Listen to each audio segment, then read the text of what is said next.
Hey everyone, it's Rob from Hypop and welcome back to another video.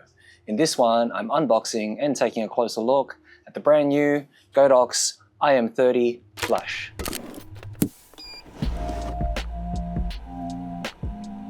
So I have with me the Godox iM30 flash here. This is a new compact portable flash by Godox, quite similar to another retro model they've released, which is called the Godox Lux Junior. This is a universal manual style flash. It actually has a few features listed on the side here. Firstly, it's compact and portable. It has 7 power steps of output, so from 1/1 to 1/64 output. You also have slave optical control, so you can have this set to S1 or S2. It has an optical sensor, and it's also powered by AAA batteries, and you'll need 2 to operate. Now with those AAA batteries, you'll actually be able to get approximately 230 full power shots. However, that's also dependent on the capacity of your batteries as well. Now let's open this up and see what's included. Okay, firstly on the inside here, the first thing we see is the flash itself. There's the flash. It's actually quite small and compact in the palm of my hand there. And we have the user guide. Now this flash has been made as a portable compact flash. And if you're familiar with some older DSLR models, such as your entry-level Canon Rebels and Nikon cameras, they previously had those pop-up flashes that were inbuilt to the camera body. A lot of these new modern cameras, they don't have a flash inbuilt, such as the new mirrorless cameras, the Sony Alphas. And this here is a perfect compact flash or lighting companion. It has a guide number of 15 at ISO 100, and you get about 230 full power shots from those AAA batteries. So it really is compact. It actually suits bodies that are more like an APSC-style body. So if you have some of the Sony A6000 range or perhaps Fuji X range, those are perfect and sort of in terms of its dimensions and size. Weighing only 78 grams, it's actually quite suitable for APS-C-style bodies. And I happen to have the Sony A6000 here, and mounting this on the iM30 onto that camera body there, it looks like it's a perfect home for this particular style and shape camera body. So you can see there, it's actually a good portable light source, weighing only 78 grams. It's perfect to place into your pocket, throw into your camera bag.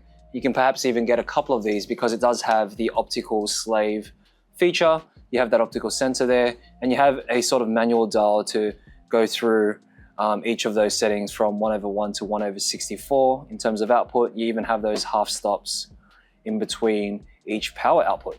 Now to operate this is fairly straightforward. Firstly, we'll put in the AAA batteries here. When you open up the battery compartment here, there's an elastic which keeps this battery cover and the plate all maintained here within the body. So that's a really good feature. Otherwise, it's a small part that could easily get lost.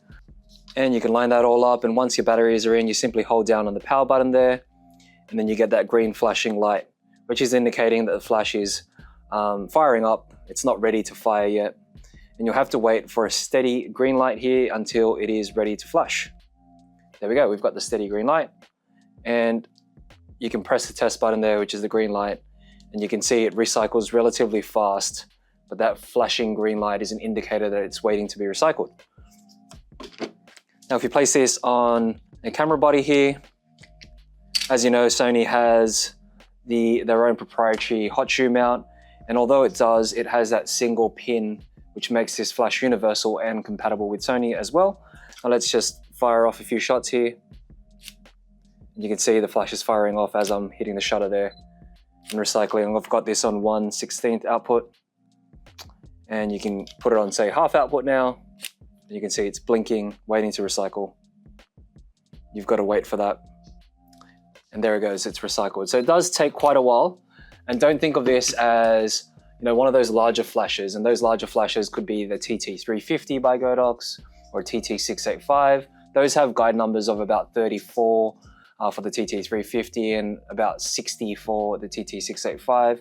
So those are higher output flashes, much bigger, a lot more components inside, which allow that to have more output as well as a quicker recycle time in general.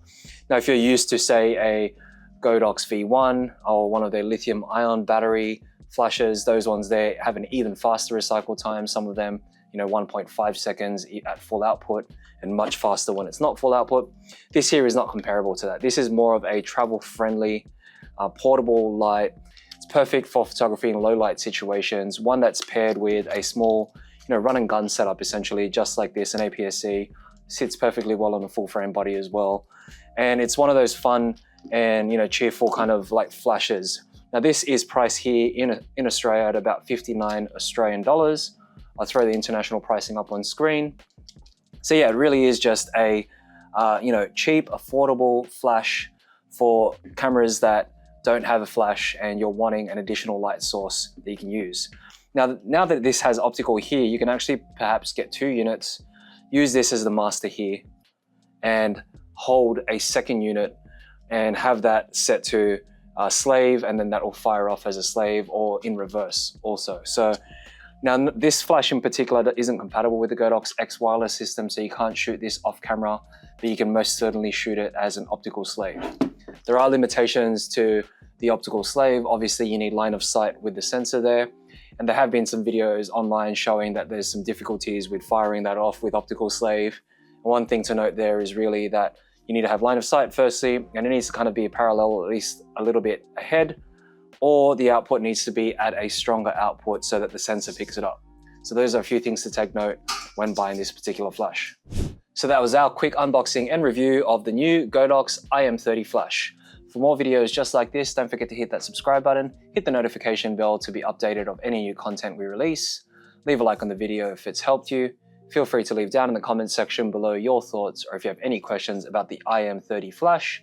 Follow us on socials, the links are down below, and visit our website, hypop.com.au. Thanks for watching.